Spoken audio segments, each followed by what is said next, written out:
જાતિઓ જો 146 આવે છે તો ખાલી અને ખાલી 10 થી 15 જ્ઞાતિઓને જ કેમ 80% લાભ મળી રહ્યો? તમે ઓબીસી તો કરી રહ્યા છો, પણ ઓબીસી ના અંદર એક સમૃદ્ધ એક વિકસિત વર્ગ પેદા થઈ ગયો છે કે જેનું રહેવાનું, જેના ધંધા રોજગાર, જેમના બાળકો શિક્ષણ સારામાં સારી તમને કોલેજોમાં જોવા મળશે. જ્યારે વર્ગીકરણની વાત થશે ત્યારે એ 15 જ્ઞાતિ હોય, 20 જ્ઞાતિ હોય કે જે કોઈ પણ લોકો હોય એ વિરોધ કરશે તો આ વાત કોઈના વિરોધની કે સમર્થનની છે જ નહીં. આ વાત તમે અધિકારની, હકની અને તકની વાત કરી રહ્યા છો. તમે સાંભળ્યું, તમે આટલા પત્રકાર આટલા વર્ષોથી કા ગણ્યા અહીંયા આગળ વર્ગીકરણથી કોઈ જગ્યાએ કોઈ થયું 50 વર્ષથી અમલમાં બધી જ્ઞાતિઓ સુખ શાંતિથી રહી રહી, ત્યાં આગળ એમનો વિકાસ થઈ રહ્યો, ત્યાં આગળ ઇસ્યુ ના આવ્યો અને અહીંયા આગળ થઈ જશે. જો જાતિ આધારિત વસ્તી ગણતરી થાય તો ઓબીસી વર્ગીકરણની જરૂર તોય પડે. પ્રોસિજર 5 થી વધારે વર્ષનો, તો મતલબ એક જ જો તમે એ વસ્તુ માટે ઉભા રહો અને એ વસ્તુને જો તમે કહો કે ભાઈ કાસ્ટ સેન્સસ તો થઈ જ રહ્યું છે તો વર્ગીકરણ તો જ્યારે થશે ત્યારે જોઈ જશે, તો એ વસ્તુમાં 5-7 વર્ષ જતા રહેશે, તો ત્યાં સુધી શું કરવાનું? કે ઓબીસી ની અંદર 50%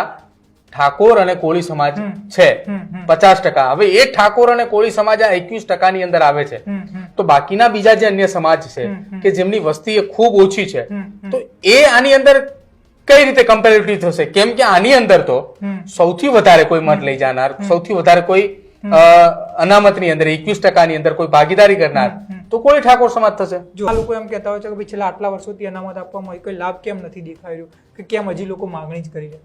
માંગણી એટલા માટે કરી રહ્યા છે કે જેને લાભ મળવો જોઈએ ત્યાં સુધી પહોંચ્યો જ નથી. 146 ના ડિવાઇડેશનમાં જો 27% અનામત ડિવાઇડેશન કરવાની હોય તો એ જ્ઞાતિઓ આધારિત એ 10, 15, 20 જ્ઞાતિઓને સાથે રાખીને ડિવાઇડેશન કરવું પડે એમ છે.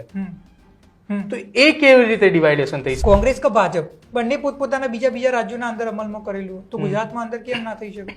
અને આ જ વસ્તુને લઈને થોડા દિવસ પહેલા 1 ઓગસ્ટ 2024 માનનીય સુપ્રીમ કોર્ટે એવું કહ્યું કે SC/ST સમાજના અંદર વર્ગીકરણ થઈ શકે.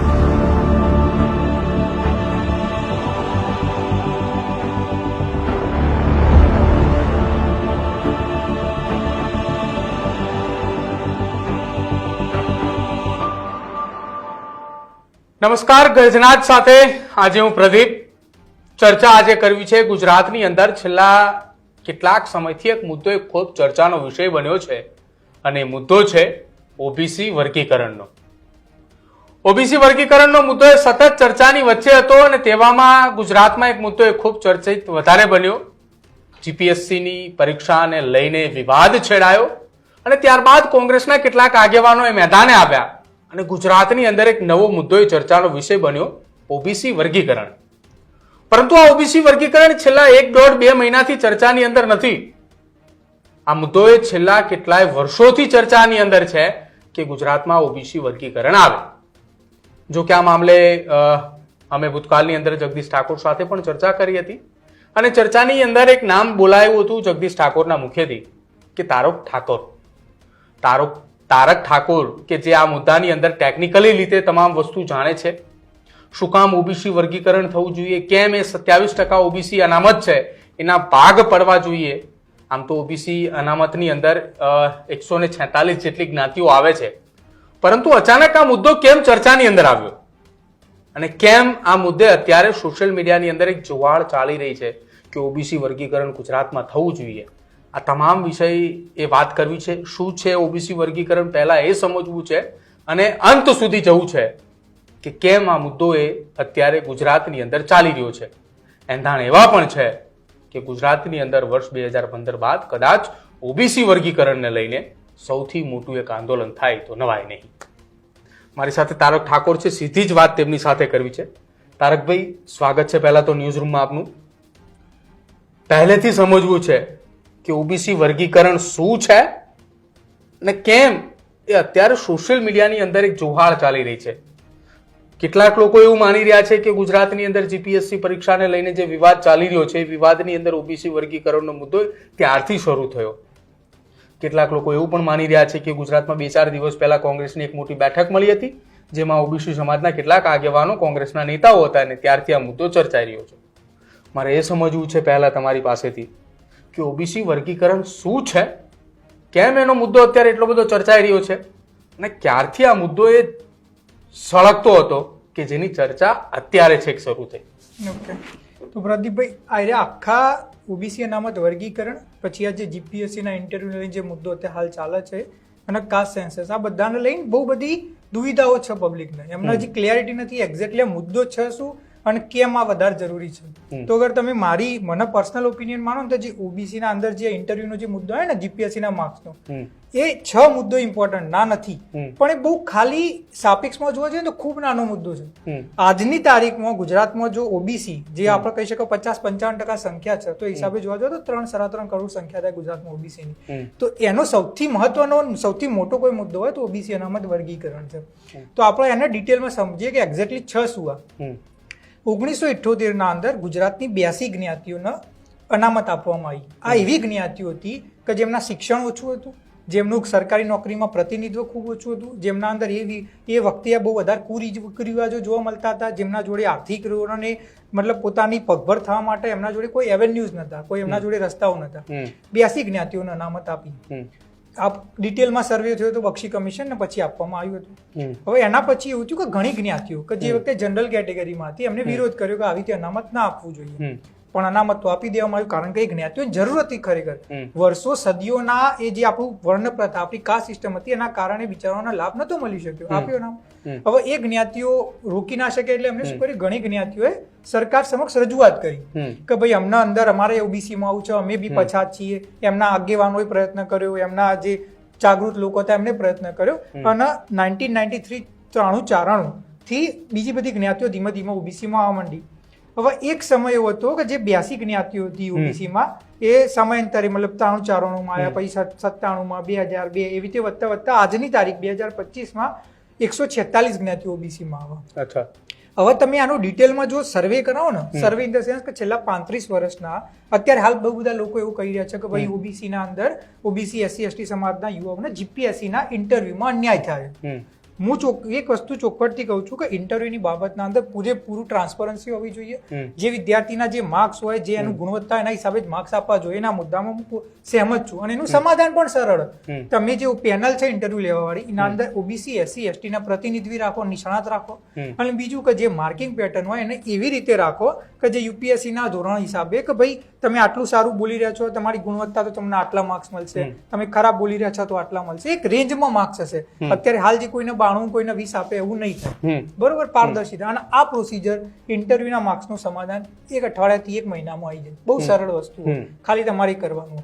સૌથી મોટો પ્રશ્ન જેના વિશે કોઈ વાત જ નહીં કરતું, તમે ચલો આ હું ચેલેન્જ આપું છું, ગુજરાતના કોઈ પણ પાર્ટીના આગેવાન હોય, નેતા હોય, નિષ્ણાત હોય, બરોબર, કે છેલ્લા 35 વર્ષના અંદર તમે જેટલી બી સરકારીઓ ભરતી થઈ, ક્લાસ 1, ક્લાસ 2, ક્લાસ 3, ક્લાસ 4, પછી એ જીપીએસસી ની હોય, GSSB ની હોય, કોર્પોરેશન ની હોય, પોલીસ ભરતી હોય, XYZ ભરતી થઈ, એમાં તમે ઓબીસી માં જે લોકો સિલેક્ટ થયા તમે લિસ્ટ નીકાળો, એની કાસ્ટ જુઓ કે 146 જ્ઞાતિઓ જો ઓબીસી માં આવે છે તો જેટલા બી પરિણામ તમને જોવા મળશે ને, એક તો આ લિસ્ટ, બીજું જેટલા બી કોલેજમાં એડમિશન થયા, MBBS માં થયા, એન્જિનિયરિંગમાં થયા, લો માં થયા, તમે લિસ્ટ નીકાળો.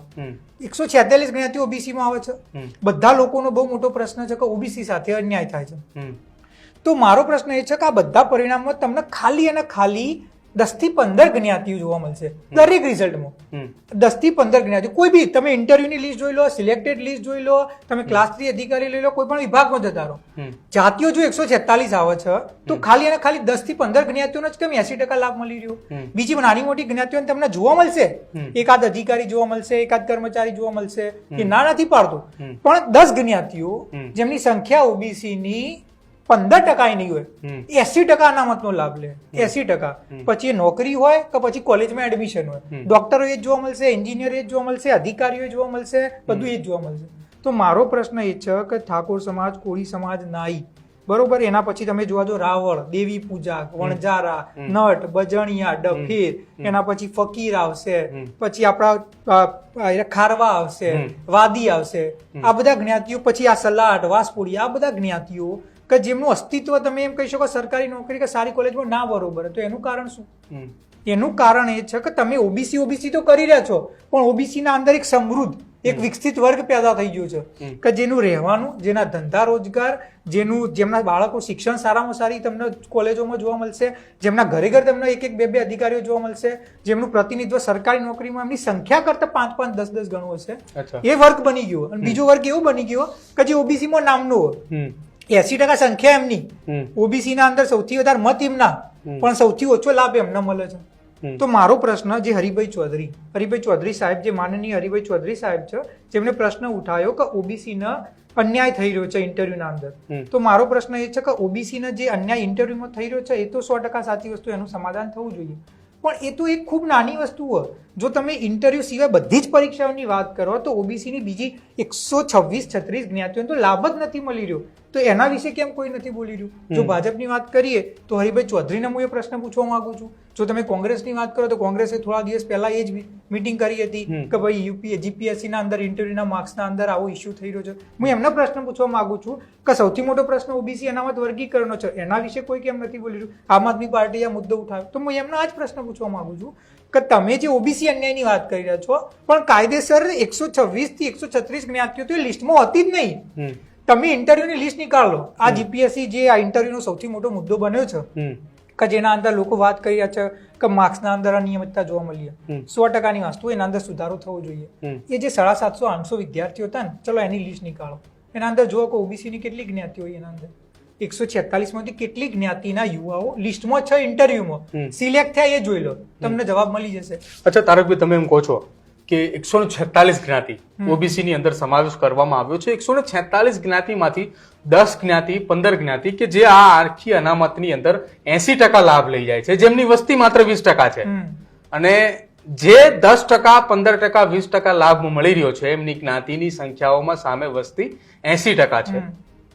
તો આખી આ જ્યારે વર્ગીકરણની વાત થશે ત્યારે એ 15 જ્ઞાતિ હોય, 20 જ્ઞાતિ હોય કે જે કોઈ પણ લોકો હોય એ વિરોધ કરશે. તો જો ભાઈ, આજે એક નેરેટિવ ચલાવવામાં આવ્યો ને કે વિરોધ થશે, આ વાત કોઈના વિરોધની કે સમર્થનની છે જ નહીં. આ વાત તમે અધિકારની, હકની અને તકની વાત કરી રહ્યો, તમે સોશિયલ જસ્ટિસની વાત કરી રહ્યો.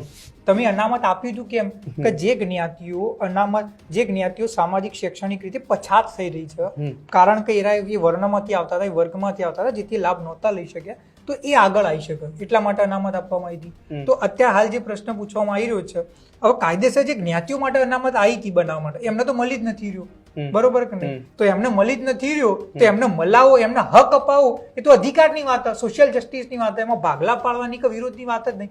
ઉદાહરણ તરીકે 1993 ના અંદર ઇન્દિરા શાહની કેસ થયો હતો, જેમાં સુપ્રીમ કોર્ટે એવું કહ્યું કે ઓબીસીમાં આવતી બધી જ્ઞાતિઓ સરખી ના હોય, બરોબર? તો તમે બધી જો આવી જે 27% અનામત આપી દીધું તો જે સમૃદ્ધ જ્ઞાતિઓ બધું લઈ જશે, જેને મળવું જોઈએ એના તો કઈ મળે જ નહીં. તો આનું સમાધાન શું કરવું? તો આના સમાધાન રૂપી એમને ઓબીસીમાં અનામતમાં વર્ગીકરણની વાત કરી. ભારતના 12 રાજ્યો આજની તારીખમાં એવા છે કે જ્યાં આગળ ઓબીસી અનામત વર્ગીકરણ અમલમાં છે, છેલ્લા 50 વર્ષથી અમલમાં. ઉદાહરણ તરીકે તમે જો ભાજપની વાત કરો, જેની ગુજરાતમાં સરકાર છે અહીંયા આગળ, તો મહારાષ્ટ્ર, રાજસ્થાન, હરિયાણા, બિહાર, આ બધી જગ્યાએ વર્ગીકરણ અમલમાં. બિહારમાં 1978 કે 72, 50 વર્ષથી અમલમાં. કોંગ્રેસની વાત કરીએ તો તેલંગાના અને કર્ણાટક, આ બંને જગ્યાએ ઓબીસી અનામત વર્ગીકરણ અમલમાં છે. એના સિવાય વાત કરીએ તો કેરેલા હોય, પછી તમારું તમિલનાડુ હોય, જે આગળ રિજનલ પાર્ટીઝ આવશે, બરોબર, ડીએમકે આવશે કે પછી સીપીઆઈ આવશે, ત્યાં આગળ પણ ઓબીસી અનામત વર્ગીકરણ અમલમાં છે. ત્યાં આગળ બધી જ્ઞાતિઓ રહી છે ખુશથી, શાંતિથી, કોઈ પ્રકારનો વિવાદ નહીં થયો 50 વર્ષમાં. બધી જ્ઞાતિઓનો સમગ્ર લક્ષી વિકાસ થઈ રહ્યો, બરોબર કે નહીં? આજ સુધી તમે સાંભળ્યું, તમે આટલા પત્રકાર આટલા વર્ષોથી અહીંયા આગળ વર્ગીકરણથી કોઈ જગ્યાએ કોઈ થયું? 50 વર્ષથી અમલમાં બધી જ્ઞાતિઓ સુખ શાંતિથી રહી રહી, ત્યાં આગળ એમનો વિકાસ થઈ રહ્યો, ત્યાં આગળ ઇસ્યુ ના આવ્યો અને અહીંયા આગળ થઈ જશે. તો મારો પ્રશ્ન એ જ છે કે તમે આજે નેરેટિવ, કોઈ બધા લોકો કહેતા ને ભાગલા પડવાની, કે ભાગલાની વાત જ નહીં ભાઈ. અનામત આપવામાં જે જ્ઞાતિ માટે આવ્યો તો જો એને જ નહીં મળે તો અનામતનો મતલબ શું? જાતિ આધારિત વસ્તી ગણતરી થઈ રહી છે, બરોબર, એનું તૈયારીઓ પણ શરૂ કરી દેવામાં આવી છે. જો જાતિ આધારિત વસ્તી ગણતરી થાય તો ઓબીસી વર્ગીકરણની જરૂર તોય પડે. હા, હું તમને આ વિષય ઉપર બહુ બધા લોકોને બહુ કન્ફ્યુઝન, હું તમને આમનું સમાધાન આપું. છેલ્લી જાતિ આધારિત વસ્તી ગણતરી થઈ 1931માં, પછી થઈ જ નથી. 2011માં સોશિયો ઇકોનોમિક્સ કાસ્ટ સર્વે થયો હતો, જેના આંકડા પબ્લિશ થયા નથી, બરોબર? તો 12 રાજ્યોના અંદર ઓબીસી અનામત વર્ગીકરણ અમલમાં કઈ રીતે આવી ગયું, બરોબર, કાસ્ટ સેન્સસ વગર? એવી રીતે આવ્યું કે એમને એક વ્યક્તિની પંચની રચના કરી, જેમ ઝવેરી કમિશનની કરી, તેવી રીતે એક વ્યક્તિની પંચની રચના થશે. એ વ્યક્તિ જે બીજા 12 રાજ્યોમાં જે રીતે વર્ગીકરણ અમલમાં આવ્યું એનો અભ્યાસ કરશે, સ્ટડી કરશે, બરોબર?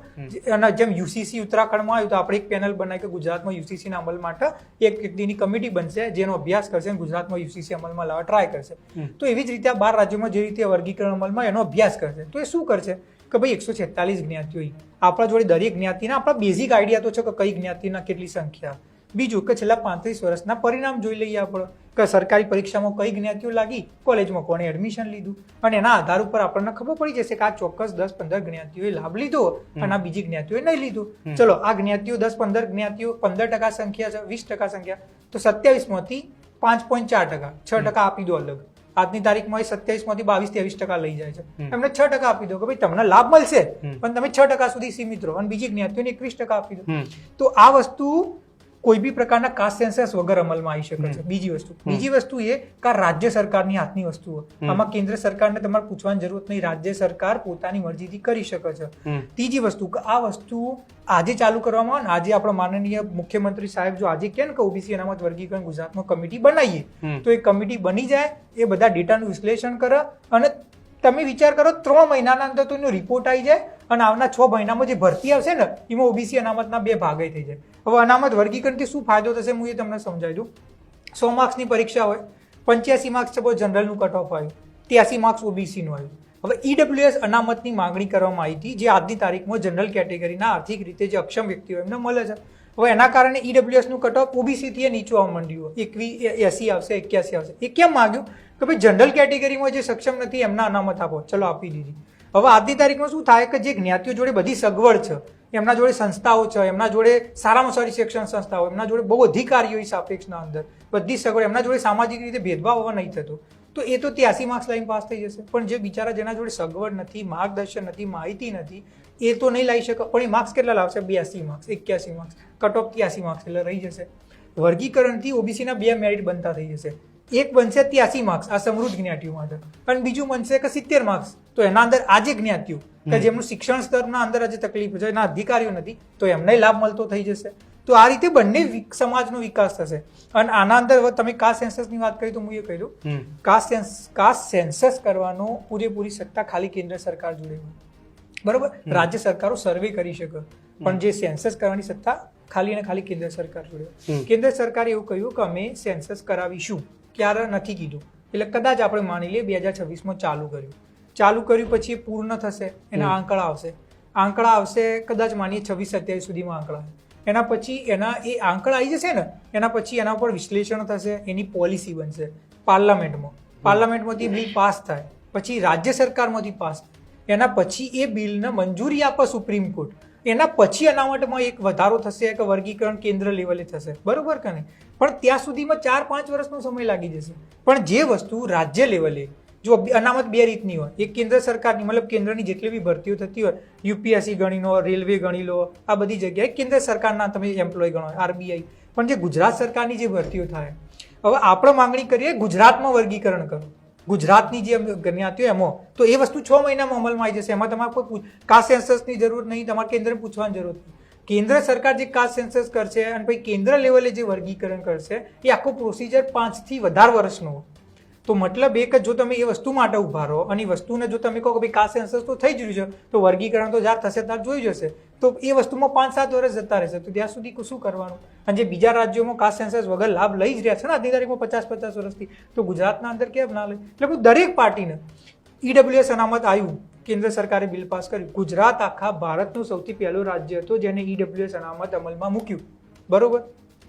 તો મારો ભાજપ હોય, કોંગ્રેસ હોય, આમ આદમી પાર્ટી હોય, સમાજના આગેવાનો હોય, નેતાઓ, દરેકને એક જ પ્રશ્ન છે કે જો ઓબીસી અનામત વર્ગીકરણ સંવિધાનિક હોય, જેની આજની તારીખમાં જરૂર છે, ગુજરાતના દરેક વિસ્તારથી એની માંગ ઉઠી રહી છે, મિટિંગો કરી રહી છે. હું પોતે અનેક મિટિંગોના અંદર જેના વિશે બોલીને આવ્યો છું. આજની તારીખના અંદર હું ગેરંટી આપું, લાખો લોકો જે વસ્તુના સમર્થનમાં હોય. તમારે જ્યારે જોતા હોય તમે ઓનલાઈન નંબર આપી દો કે જે ઓબીસી અનામત વર્ગીકરણના સમર્થન હોય, ફોન કરો, લાખો લોકોના ફોન કરવાની જવાબદારી મારી. તો એ વસ્તુ અમલ ગુજરાતમાં કેમ ના આવી શકે? તમે ઇન્ટરવ્યુના અંદર જે ભેદભાવ થયો એની વાત કરી રહ્યા છો, એ તો હું સમર્થનમાં સુધારો થવો જોઈએ, પણ ઇન્ટરવ્યુ સુધી જે જ્ઞાતિઓ પહોંચી જ નથી શકતી એનું શું? જે જ્ઞાતિઓના લોકો ઇન્ટરવ્યુનો દરવાજો જ નથી ખોલી શક્યા, તો સિલેક્શનની તો ક્યાં વાત આવે? આજની તારીખમાં ઠાકોર કોળી સમાજ ઓબીસીની કુલ સંખ્યાના 50% એની સંખ્યા છે. તો એની અંદર તમને ભાગ્ય કોઈક પ્રમોશન થઈ કોઈક ડેપ્યુટી કલેક્ટર જોવા મળશે, તમને કોઈ ડેપ્યુટી કલેક્ટર ડીવાયએસપી રીતે ડાયરેક્ટ જોવા નહીં મળે. આ બીજા એવા મેં સમાજોના તમારા આગળ નામ લીધા, બિચારા રાવળ સમાજ હોય, દેવી પૂજક સમાજ હોય, પછી આ ગોસ્વામી સમાજ હોય, આ વાદી સમાજ હોય, આ એવા સમાજ હોય, સલાડ, વાસપોડિયા, નટ ભજણિયા, મોજી, આ બધા એવા સમાજ હોય જેમનું પ્રતિનિધિત્વ આજની તારીખમાં ના બરોબર હોય. અને આ એટલી સરકારી નોકરીની વાત નહીં, લોકોનો અનામતનો શબ્દ એટલે એમના મગજમાં સરકારી નોકરી જ આવે. સરકારી નોકરી છે મહત્વની, પણ સાથે સાથે કોઈ બી કોલેજમાં તમે એડમિશન લો તો આગળ મેરિટ બનતું હોય છે, એ કેટેગરી વાઇઝ બનતું હોય. તો તમારો બાળક MBBSમાં જશે કે પછી BHSમાં જશે કે ડેન્ટલમાં જશે, તમારું બાળક નિરમામાં કે LDમાં એન્જિનિયરિંગ કરશે કે તમારા વિસ્તારની કોઈ સામાન્ય કક્ષાની કોલેજમાં એડમિશન કરશે, એ બધું નિર્ણય કરશે કે તમારા OBC અનામતનો લાભ મળશે કે નહીં. એટલે આજની તારીખના અંદર તમે એમ જ વિચારી શકો છો કે જે OBC અવલ ઘણા લોકો એમ કહેતા હોય છે કે ભાઈ છેલ્લા આટલા વર્ષોથી અનામત આપવામાં આવી, કોઈ લાભ કેમ નથી દેખાઈ રહ્યો, કે કેમ હજી લોકો માંગણી જ કરી રહ્યા. માંગણી એટલા માટે કરી રહ્યા છે કે જેને લાભ મળવો જોઈએ ત્યાં સુધી પહોંચ્યો જ નથી. અચ્છા, વર્ગીકરણ થાય, 146 જ્ઞાતિઓની વાત થઈ, 15 થી 20 જ્ઞાતિઓ સક્ષમ છે અને બાકી જ્ઞાતિઓનું વર્ગીકરણ થાય, તો વર્ગીકરણ કેટલા ટકા અનામતની અંદર કરવાનું છે? જે 27% છે એમાં જ વર્ગીકરણ કરવાનું છે. તો હવે એની અંદર 146 ના ડિવાઇડેશનમાં જો 27% અનામત ડિવાઇડેશન કરવાની હોય તો એ જ્ઞાતિઓ આધારિત એ 10, 15, 20 જ્ઞાતિઓને સાથે રાખીને ડિવાઇડેશન કરવું પડે એમ છે.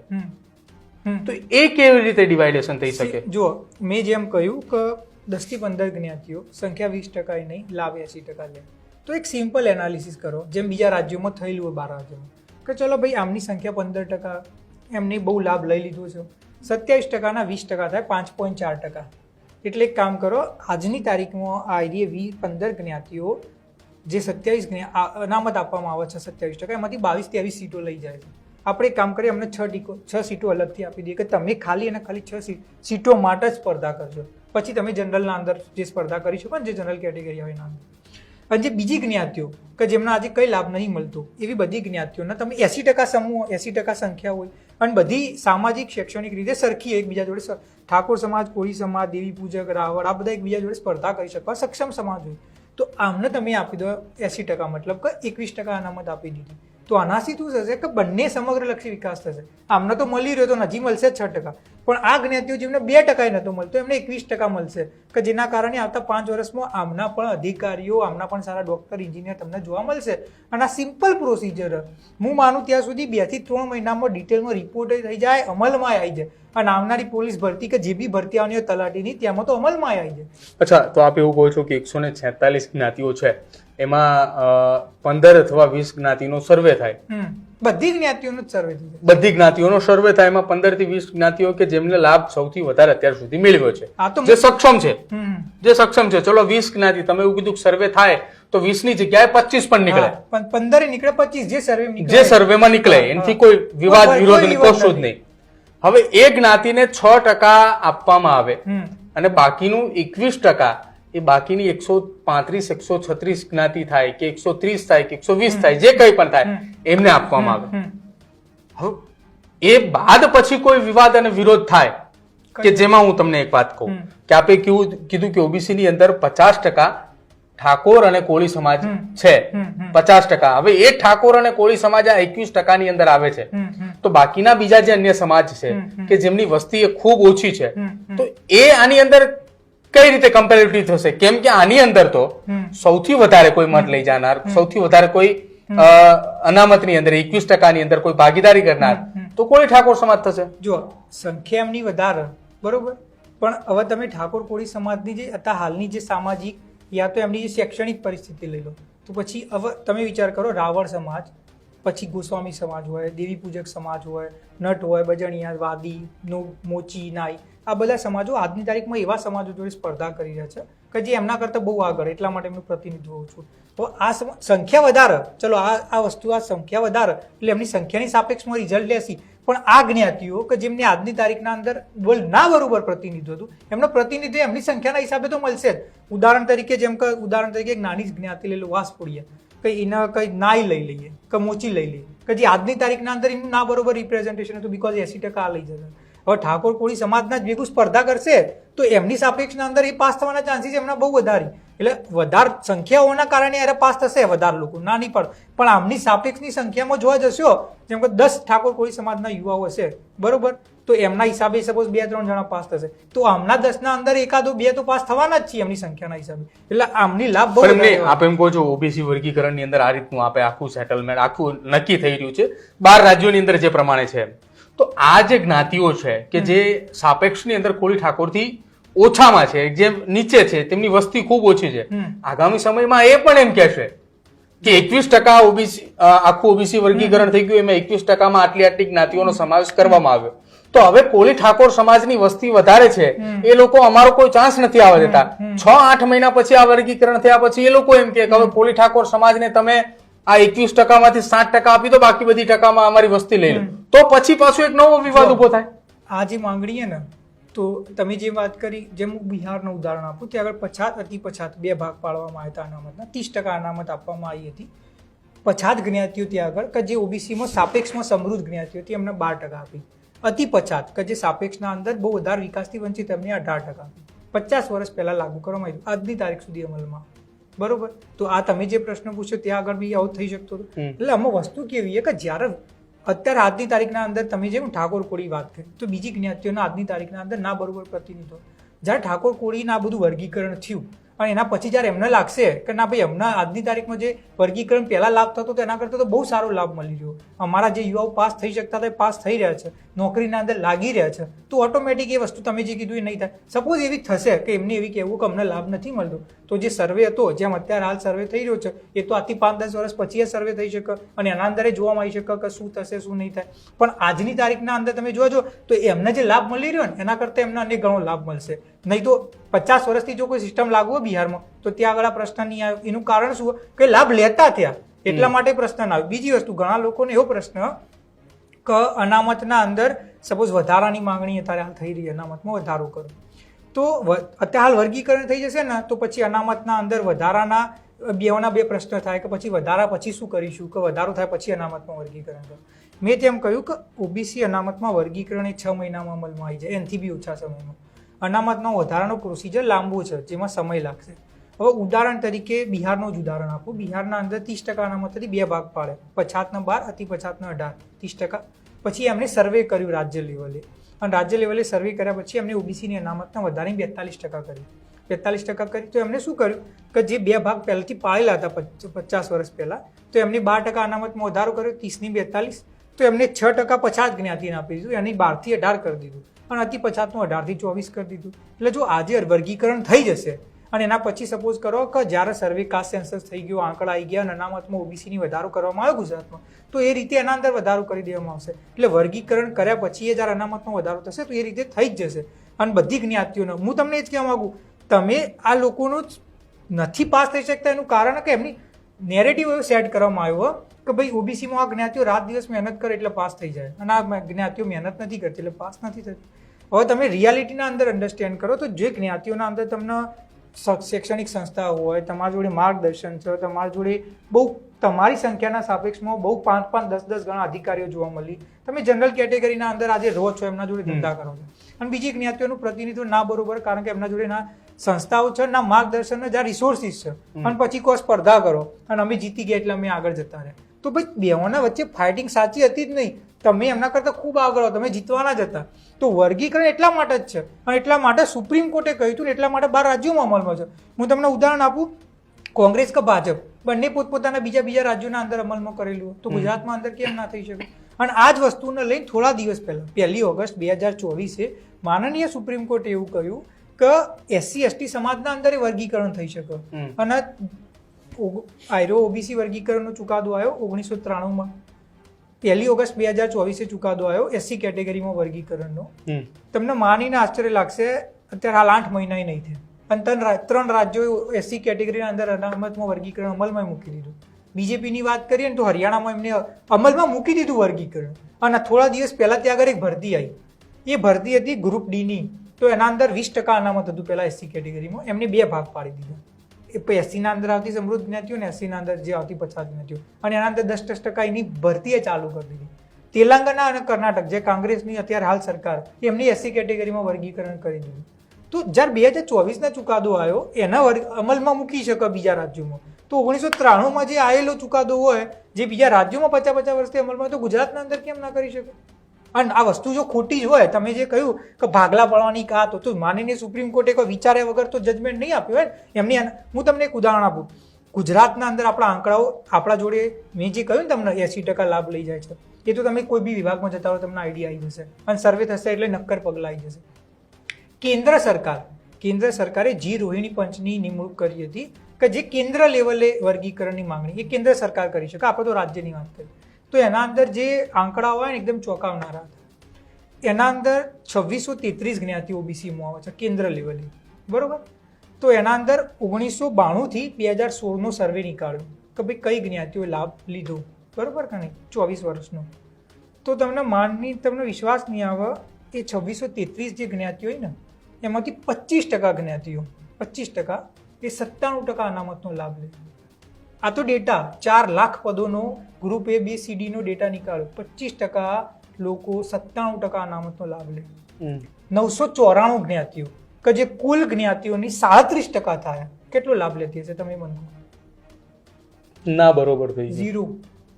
1992 થી 2016 એમની જ્ઞાતિનો કોઈ એક વ્યક્તિ નથી કે જે સેન્ટ્રલ ગવર્મેન્ટમાં જોબ લાગ્યું હોય યા તો કોઈ સેન્ટ્રલ ગવર્મેન્ટની યુનિવર્સિટીમાં 92 વિભાગો 4 લાખ પદોનું વિશ્લેષણ કર્યું પછી ખબર પડી કે 2633 જગ્યાઓમાંથી 994 જ્ઞાતિઓનું પ્રતિનિધિત્વ છેલ્લા 24 વર્ષનું જીરો.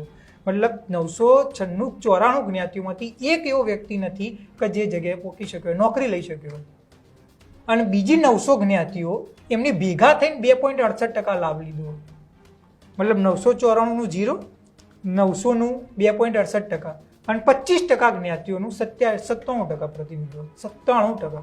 તો પછી વર્ગીકરણ થવું જોઈએ કે ના થવું જોઈએ? તો આવી રીતે તો તાણે એ જ સમૃદ્ધ થયા જશે. એ જ વસ્તુ ગુજરાતના અંદર અને સર્વે થશે એટલે આ ડેટા બહાર આવી જશે.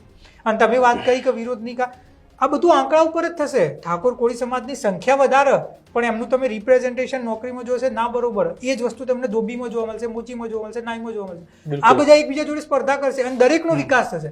હું તમને ગેરંટી આપું, કોઈ વિરોધ કરવા નહીં આવે. તમે નાઈ સમાજના, મોચી સમાજના, ધોબી સમાજને જઈને પૂછ્યો કે તમારે જે સમૃદ્ધ જ્ઞાતિઓ આજની તારીખમાં ઓબીસીમાં એમના જોડે સ્પર્ધા કરવી છે કે આ બધી જ્ઞાતિઓ જોડે સ્પર્ધા કરવી છે, બે હાથ જોઈને કહેશે કે અમે એકબીજા જોડે સક્ષમ છીએ કરી શકીશું. વસ્તુ એ છે. બિલકુલ તારકભાઈ, છેલ્લા 6-8 મહિનાથી કરતા પણ વધારે સમયથી આ વર્ગીકરણનો મુદ્દો ચર્ચામાં હતો. એટલા માટે સમજવા માટે એ ખાસ આપની સાથે વાતચીત કરવી હતી, એટલા માટે જ આપને આમંત્રિત કર્યા હતા. તો ગુજરાતની અંદર 27% ઓબીસી અનામત છે અને એના વર્ગીકરણને લઈને વાતચીત ચાલી રહી છે. ચર્ચા એવી છે કે એ જે ઓબીસીની અંદર સમૃદ્ધ જ્ઞાતિઓ છે એમને 6% અથવા તો જે આંકડાકીય માહિતી આવે એના આધારે તેમનું અનામતની અંદર વર્ગીકરણ કરવામાં આવે કે જે દેશની અંદર 12 જેટલા રાજ્યોની અંદર લાગુ છે. અને આ એ રાજ્યો છે કે જ્યાં ન માત્ર કોંગ્રેસ પરંતુ ભાજપની પણ સરકાર છે. અને એ જ પ્રમાણે ગુજરાતની અંદર પણ કોળી ઠાકોર સમાજ અને સાથે ઓબીસીની અંદર એ વર્ગીકરણને લઈને મુદ્દો અત્યારે જોરશોરથી ચાલી રહ્યો છે. તમારું શું માનવું છે ઓબીસી વર્ગીકરણને લઈને? આપ ઓબીસીમાંથી આવો છો તો આ શું વર્ગીકરણ થવું જોઈએ કે કેમ, અને વર્ગીકરણ થવાથી શું કઈ ફાયદાઓ છે?